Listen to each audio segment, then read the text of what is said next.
आपण जर दररोज धन्वंतरी मंत्राचा जप केला तर त्यामुळे आपण सर्व आजारापासून दूर राहू शकतो. तो रोगांना प्रतिबंधित करू शकतो. सर्व प्रकारचे मानसिक आणि शारीरिक विकार दूर ठेवण्यास मदत करू शकतो. चला तर मग आता आपण पहिला मंत्र जाणून घेऊयात. ओम श्री धन्वंतरे नमः.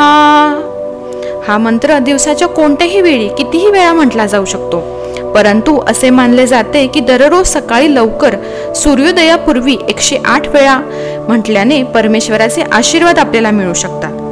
पुढचा मंत्र आहे ओम नमो भगवते वासुदेवाय धन्वंतराय अमृतकलशहस्ताय सर्व अमाय विनाशाय त्रैलोक्यनाथाय धन्वंतरी महाविष्णवे नमः.